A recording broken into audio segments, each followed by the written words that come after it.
नमस्कार दोस्तों। श्रावण मास के शुक्ल पक्ष की तृतीया को श्रावणी तीज कहते हैं, परंतु ज़्यादातर लोग इसे हरियाली तीज के नाम से जानते हैं। यह त्यौहार मुख्य रूप से उत्तर भारत में मनाया जाता है। इस दिन स्त्रियां माता पार्वती और भगवान शिव की पूजा करती हैं।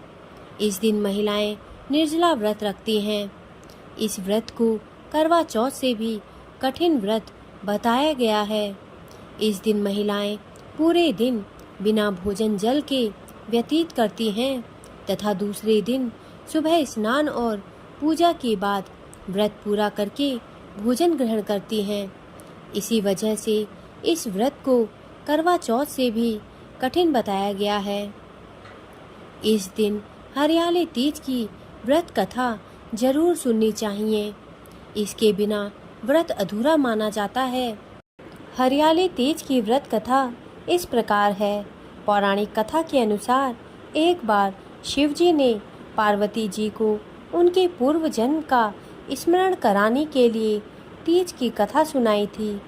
शिवजी कहते हैं, हे पार्वती, तुमने हिमालय पर मुझे वर के रूप में पाने के लिए घोर तप किया था। अन्न जल त्यागा, पत्ते खाए, सर्दी गर्मी बरसात में कष्ट सहे। तुम्हारे पिता दुखी थे। नारद जी तुम्हारे घर पधारे और कहा कि मैं विष्णु जी के भेजने पर आया हूँ। वह आपकी कन्या से प्रसन्न होकर विवाह करना चाहते हैं। अपनी राय बताएं। पर्वतराज प्रसन्नता से तुम्हारा विवाह विष्णु जी से करने को तैयार हो गए। नारद जी ने विष्णु जी को यह शुभ समाचार सुना दिया, पर जब तुम्हें पता चला तो तुम्हें बड़ा दुख हुआ, क्योंकि तुम मुझे मन से अपना पति मान चुकी थी। तुमने अपने मन की बात अपनी सहेली को बताई तो सहेली ने तुम्हें एक ऐसे घने वन में छुपा दिया जहाँ तुम्हारे पिता नहीं पहुँच सकते थे। वहाँ तुम तप करने लगी। तुम्हारे लुप्त होने से पिता चिंतित होकर सोचने लगे, यदि इस बीच विष्णु जी बारात लेकर आ गए तो क्या होगा।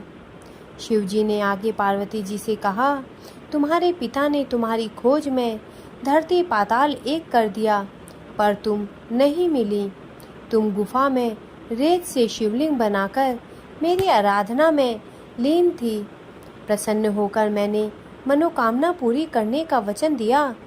तुम्हारे पिता खोजते हुए गुफा तक पहुंच गए। तुमने बताया कि अधिकांश जीवन शिवजी को पति रूप में पाने के लिए तप में बिताया है। आज तप सफल रहा। शिवजी ने मेरा वरण कर लिया। मैं आपके साथ एक ही शर्त पर घर चलूंगी, यदि आप मेरा विवाह शिवजी से करने को तैयार हो जाएं। पर्वतराज मान गए। बाद में विधि विधान के साथ हमारा विवाह किया गया। हे पार्वती, तुमने जो कठोर व्रत किया था उसी के फलस्वरूप हमारा विवाह हो सका। इस व्रत को निष्ठा से करने वाली स्त्री का मैं मन वांछित फल देता हूँ। उसे तुम जैसा अचल सुहाग का वरदान प्राप्त हो। दोस्तों, मेरे द्वारा दी गई जानकारी यदि आपको अच्छी लगी हो तो कृपया मेरे चैनल को सब्सक्राइब करें तथा मेरे वीडियोस को लाइक करें। धन्यवाद।